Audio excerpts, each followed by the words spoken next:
શ્રી વિષ્ણુ સહસ્ત્ર નામનો પાઠ. અંત વિનાના હજારો સ્વરૂપવાળા, હજારો ચરણ, મસ્તક, સાથળ અને બાહુવાળા પરમાત્માને નમસ્કાર હો. હજાર નામવાળા અને હજાર કોટી યુગને ધારણ કરનાર એવા શાશ્વત બ્રહ્મ પુરુષને નમસ્કાર હો. જેની નાભીમાં કમળ એવા ભગવાન શ્રી વિષ્ણુને નમસ્કાર હો. જળમાં શયન કરનાર શ્રી વિષ્ણુ ભગવાનને નમસ્કાર હો. હે કેશવ, હે વાસુદેવ, આપને નમસ્કાર હો. બ્રહ્મ સ્વરૂપ અને ગૌ બ્રહ્મનું હિત કરનાર એવા દેવને નમસ્કાર હો. જગતનું હિત કરનાર શ્રી કૃષ્ણને નમસ્કાર હો.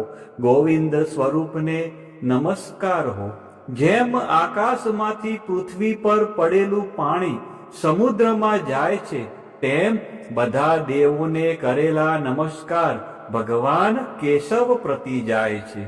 જેમાં શ્રી હરિનું ભજન પૂજન થાય છે એવા આ માર્ગ નિષ્કુંઠ છે, અને શ્રી હરિના ભજન પૂજન વિનાના માર્ગને કુમાર્ગ જાણવો. બધા વેદો જાણવાથી જે પુણ્ય થાય છે અને સર્વ તીર્થ યાત્રાથી જે ફળ મળે છે, તે સમગ્ર ફળ દુષ્ટોનો નાશ કરનાર શ્રી વિષ્ણુ ભગવાનની આ સ્તુતિ શ્રદ્ધાપૂર્વક કરવાથી મળે છે. જે મનુષ્ય શ્રી હરિના મંદિરમાં નિત્ય 3 વાર પ્રભાત, મધ્યાહન અને સાયંકાળ માં 2 કે 1 વાર પણ આ વિષ્ણુ સહસ્ત્રનો પાઠ કરે છે, તેના સર્વ પાપ કર્મો નાશ પામે છે. જે મનુષ્ય આ સ્ત્રોતનો પાઠ ભાવ ભક્તિથી કરે છે, તેના શત્રુઓ બળી જાય છે. તેના ઉપર સર્વ ગ્રહો શાંત રહે છે અને તેના સર્વ પાપ વિનાશ પામે છે.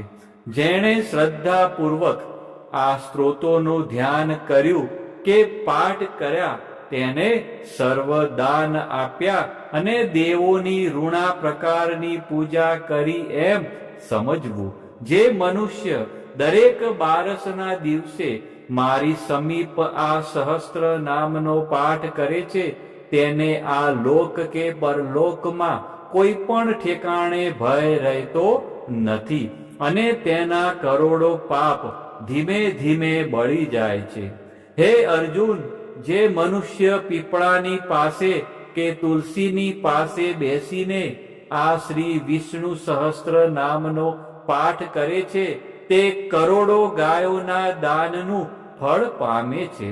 વળી જે મનુષ્ય નિત્ય શિવાલય અથવા તુલસીના વનમાં બેસીને નિત્ય શ્રી વિષ્ણુ સહસ્ત્ર નામનો પાઠ કરે છે, તે મોક્ષ પામે છે અને તેના બ્રહ્મમાં ઇત્યાદિ ઘોર પાપ હોય તો પણ તે સર્વનાશ પામે છે, એવું ચક્રધારી ભગવાનનું વચન છે.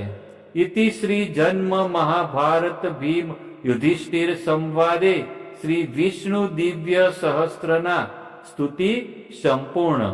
હવે આપણે ભગવાન શ્રી વિષ્ણુના 108 દિવ્ય નામ, જેને અષ્ટોત્તર સતનામાવલી કહેવાય છે, જે નીચે મુજબ છે. આપણે આ બધા નામો શાંતિથી સાંભળીશું. આ નામોનો જાપ કરવાથી મનને શાંતિ મળે છે અને આધ્યાત્મિક ઉન્નતિ થાય છે. ઓમ વિષ્ણવે નમઃ. ઓમ વિશ્વરૂપાય નમઃ. ઓમ પદ્મનાભાય નમઃ. ઓમ પ્રજાપતયે નમઃ. ઓમ ઋષિકેશાય નમઃ.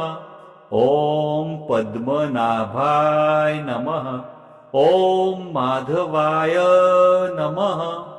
ઓમ જનાર્દનાય નમઃ. ઓમ ગોવિંદાય નમઃ. ઓમ ત્રિવિક્રમાય નમઃ. ॐ श्रीधराय नमः। ॐ केशवाय नमः। ॐ पुरुषोत्तमाय नमः। ॐ दामोदराय नमः। ॐ अच्युताय नमः। ॐ साणङ्गपाणये नमः। ॐ उपेन्द्राय नमः। ॐ इन्द्राय नमः। ॐ वामनाय नमः। ॐ वैकुण्ठाय नमः। ॐ जिष्णवे नमः। ॐ दैत्यान्तकाय नमः। ॐ भूतभद्रे नमः। ॐ बलिध्वंसिने नमः। ॐ सर्वदेवाय नमः।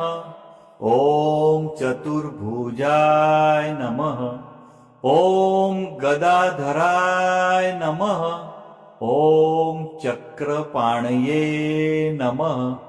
ॐ पङ्कजाय नमः। ॐ पीताम्बरधराय नमः। ॐ श्रीवत्सकाय नमः। ॐ पद्मपाणये नमः। ॐ वनमालिने नमः। ॐ पद्माक्षाय नमः। ॐ गरुडध्वजाय नमः। ॐ अनन्तशयनाय नमः। ॐ जगन्नाथाय नमः। ॐ सर्वेश्वराय नमः। ॐ परमेश्वराय नमः। ॐ लक्ष्मीपतये नमः। ॐ वराहाय नमः। ॐ नृसिंहाय नमः। ॐ भार्गवाय नमः। ॐ रामाय नमः। ॐ हलधराय नमः। ॐ बुद्धाय नमः। ॐ कल्किने नमः। ॐ कृष्णाय नमः। ॐ दयानिधये नमः।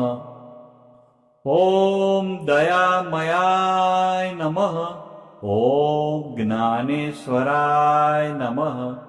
ॐ विश्वकर्मणे नमः। ॐ सच्चिदानन्दाय नमः। ॐ निर्गुणाय नमः। ॐ सगुणाय नमः। ॐ सर्व आत्मने नमः। ॐ अन्तर्यामिने नमः। ॐ कमलाक्षाय नमः। ॐ मुकुन्दाय नमः। ॐ मुरलीधराय नमः। ॐ पीताम्बरधराय नमः। ॐ गोपालकाय नमः। ॐ गोपीवल्लभाय नमः। ॐ कामदाय नमः। ॐ मोक्षदाय नमः। ॐ वरदाय नमः। ॐ शरणागतवत्सलाय नमः। ॐ भक्तपालकाय नमः। ॐ दीनबन्धवे नमः। ॐ करुणासागराय नमः। ॐ कमलापतये नमः। ॐ चतुर्वेदाय नमः। ॐ वेदान्तवेदाय नमः। ॐ यज्ञेश्वराय नमः। ॐ धर्मध्यक्षाय नमः। ॐ विश्वतोमुखाय नमः। ॐ सहस्रशीर्षाय नमः। ॐ सहस्रसाक्षाय नमः। ॐ सहस्रपाटे नमः। ઓમ પરાયણાય નમઃ. ઓમ પરબ્રહ્મણે નમઃ. ઓમ પરમાત્માને નમઃ. ઓમ અનાદિનિધનાય નમઃ. ઓમ અજાય નમઃ. ઓમ શાશ્વતાય નમઃ. ઓમ અવ્યાય નમઃ. ઓમ પુરુષાય નમઃ. ઓમ પ્રાણાય નમઃ. ઓમ પ્રણવાય નમઃ. ઓમ ઓમકારાય નમઃ. ઓમ સત્યાય નમઃ. ઓમ જ્ઞાનાય નમઃ. ઓમ વિભવે નમઃ. ઓમ પ્રભવે નમઃ. ઓમ ઈશનાય નમઃ. ઓમ મહેશ્વરાય નમઃ. ઓમ રુદ્રાય નમઃ. ઓમ શિવાય નમઃ. ઓમ કાલાય નમઃ. ઓમ મૃત્યુંજયાય નમઃ. ઓમ અમૃતાય નમઃ. ઓમ સર્વજ્ઞાય નમઃ. ઓમ સર્વાવસ્થાય નમઃ. ઓમ સનાતનાય નમઃ.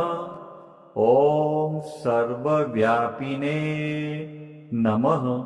ઓમ અનંતરૂપાય નમઃ. ઓમ ભગવતે નમઃ. ઓમ વિષ્ણવે નમઃ. આ જ પ્રમાણે રોજ સવાર, બપોર અને સાયંકાળે એમ 3 વખત શ્રી વિષ્ણુ ભગવાનનો પાઠ અવશ્ય સાંભળવો. ઓમ નમો ભગવાન